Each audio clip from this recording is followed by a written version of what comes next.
નમસ્કાર વાલા મિત્રો, આજે તમારા ઘરનું સપનું હવે દૂર નથી રહ્યું. હા, સાચું સાંભળ્યું તમે. કારણ કે પંડિત દીનદયાળ આવાસ યોજના 2026 હેઠળ તમને મળી શકે છે રૂપિયા 1,20,000ની સીધી સહાય. અને આ સહાય સીધી જ તમારા બેંક ખાતામાં આવશે. એટલે કે જો તમારું ઘર ભાડે છે, નાનું છે, તૂટી ગયેલું છે કે તમે તમારું પોતાનું મજબૂત ઘર બનાવવાનું સપનું જોઈ રહ્યા છો, તો આ માહિતી તમારા માટે ખૂબ જ મહત્ત્વની છે. કારણ કે આ યોજના હેઠળ સરકાર ઘર બનાવવા તમને માત્ર 1,20,000 રૂપિયા આપે છે. પરંતુ આગળ હું વિડીયોમાં તમને એક એવી વાત કહીશ કે જેનાથી તમને રૂપિયા 50,000 વધારાના મળશે. એટલે કે પાક્કું ઘર બનાવવા માટે પૂરા 1,70,000 રૂપિયા મળશે. હા, તમે સાચું સાંભળ્યું મિત્રો, 1,70,000 રૂપિયા. માટે ખાસ વિડીયોને અંત સુધી જોજો. અને જો તમે ચેનલ ઉપર નવા છો તો ચેનલને ચોક્કસથી સબસ્ક્રાઈબ કરી દેજો અને વિડીયોને પણ એક લાઈક કરી દેજો. તો ચાલો હવે વાત કરીએ આ મોટી યોજનાની વિગતવાર માહિતી વિશે. તો મિત્રો, ગુજરાત સરકારના સામાજિક ન્યાય અને અધિકારિતા વિભાગ દ્વારા આર્થિક રીતે પછાત વર્ગો માટે આ પંડિત દીનદયાળ ઉપાધ્યાય આવાસ યોજના ચલાવવામાં આવે છે.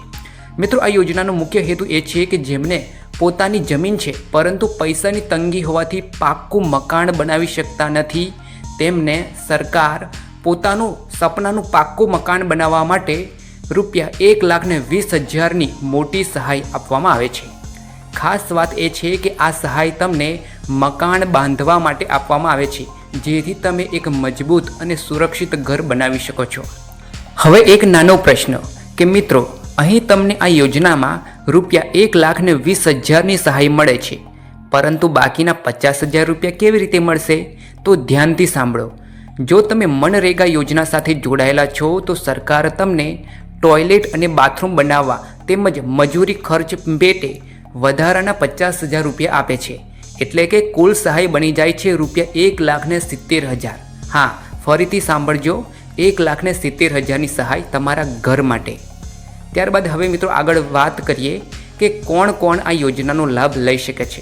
તો મિત્રો, સૌથી પહેલાં તો અરજદાર વ્યક્તિ ગુજરાતનો કાયમી રહેવાસી હોવો જોઈએ. સાથે જ તે આર્થિક રીતે પછાત વર્ગ એટલે કે SCBC કે EBCમાંથી આવતો હોવો જોઈએ. ત્યારબાદ પરિવારની વાર્ષિક આવક રૂપિયા 6 લાખથી વધુ ન હોવી જોઈએ. અને સૌથી મહત્ત્વની વાત કે તમારા પાસે પોતાની જમીન અથવા તો પ્લોટ હોવો જરૂરી છે. જો તમારી પોતાની જમીન નહીં હોય તો તમે આ યોજનામાં અરજી કરી શકશો નહીં. માટે આ ખાસ ધ્યાન રાખજો. ત્યારબાદ મિત્રો હવે વાત કરીએ જરૂરી દસ્તાવેજોની. એટલે કે મિત્રો, અરજી કરવા માટે કયા કયા દસ્તાવેજો જોઈશે. તો મિત્રો, અરજી કરવા માટે તમારે આધાર કાર્ડ, બેંક પાસબુક અથવા રદ કરેલ ચેક, જાતિ અને આવકનું પ્રમાણપત્ર, જમીનના દસ્તાવેજો, તલાટી દ્વારા પ્રમાણિત નકશો, મકાન બાંધવાની પરવાનગી અને સર્કલ ઇન્સ્પેક્ટર અથવા તલાટી કે મંત્રીનું પ્રમાણપત્ર. આટલા દસ્તાવેજો તમારે તૈયાર કરવા પડશે.